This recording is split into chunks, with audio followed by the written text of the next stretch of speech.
En el presente video vamos a concluir con este tema tan importante que es el tema de la Reforma Católica. Una reforma católica que, recordemos, como vimos en un primer video, va a tener como representante principal en Alemania primero a Martín Lutero. Martín Lutero, que va a promulgar estas nuevas ideas del protestantismo,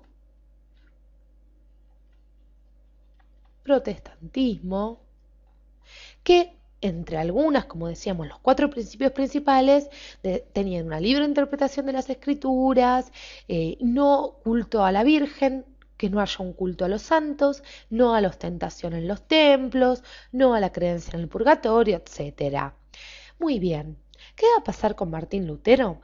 Nosotros habíamos visto que las reformas de Martín Lutero habían modificado el panorama político y religioso de Alemania, sobre todo con esta sublevación de los príncipes en contra de Carlos V, el emperador, que luego los terminará derrotando, pero que, bueno, Carlos V dio el ok para que, de alguna manera, haya una libertad religiosa en Alemania.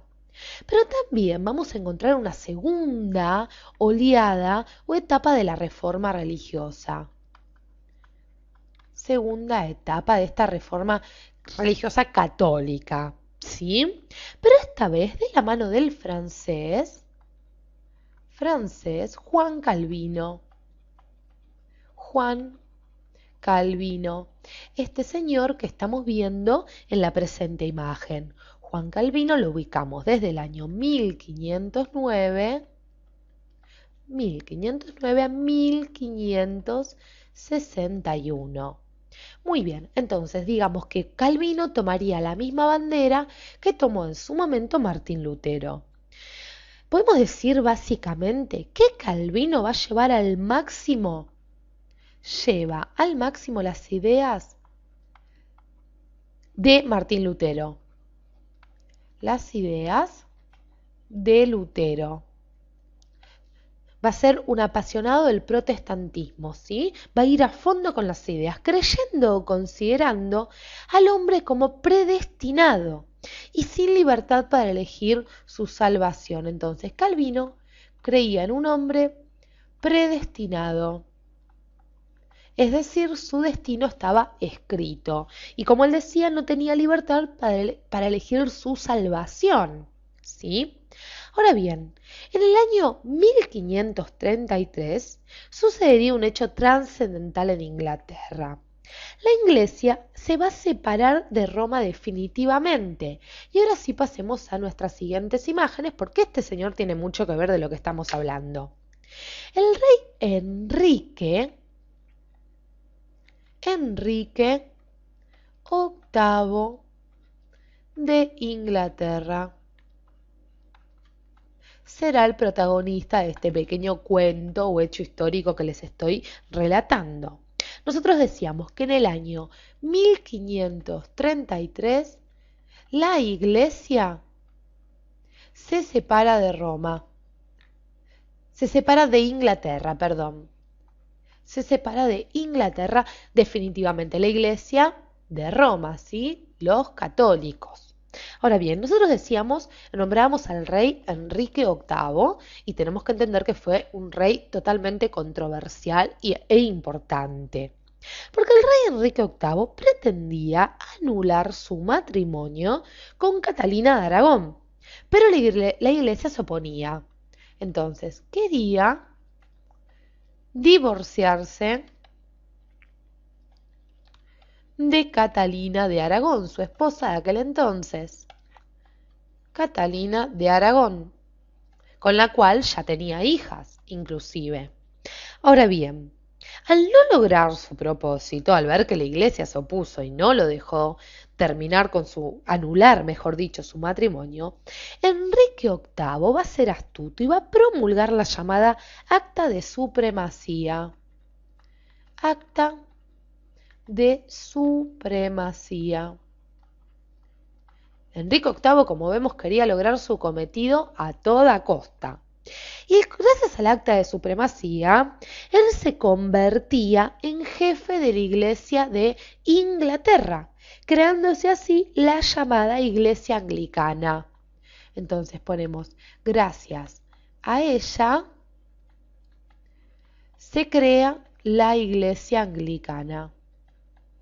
Iglesia Anglicana, que tenía al rey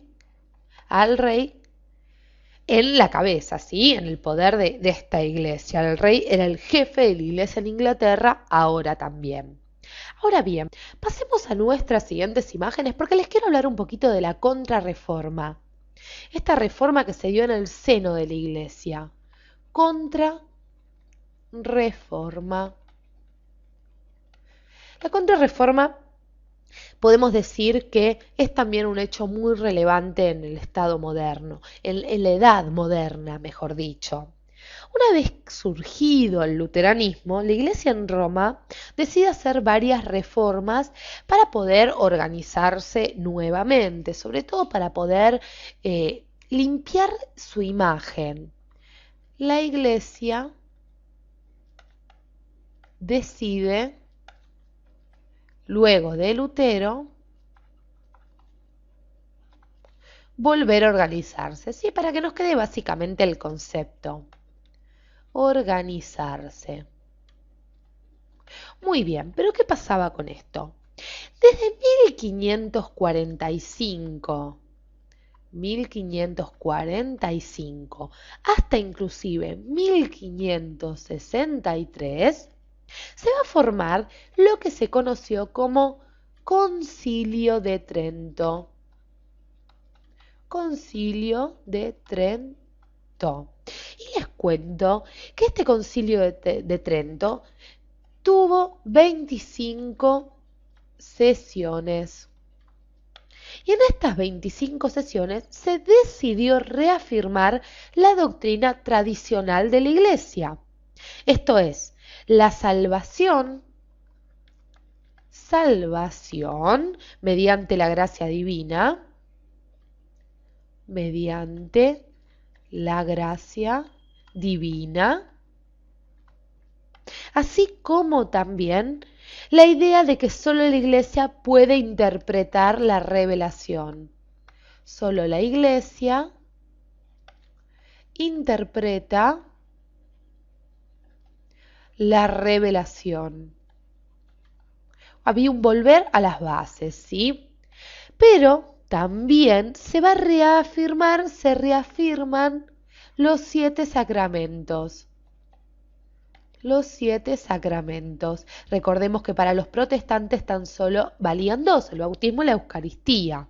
También, como dato no menor, en este Concilio de Trento se vuelve a reafirmar el culto a la Virgen y a los santos, la existencia del purgatorio y la obligación al celibato. 3 puntos contrarios al protestantismo. Gracias a esta contrarreforma, digamos que la Iglesia se vuelve a acomodar un poco y a ganar cierto prestigio para poder seguir desarrollándose a lo largo de la historia. Pero bueno, hemos visto así cómo dentro de lo que es la Reforma Católica hay 2 personajes importantes que no debemos olvidar.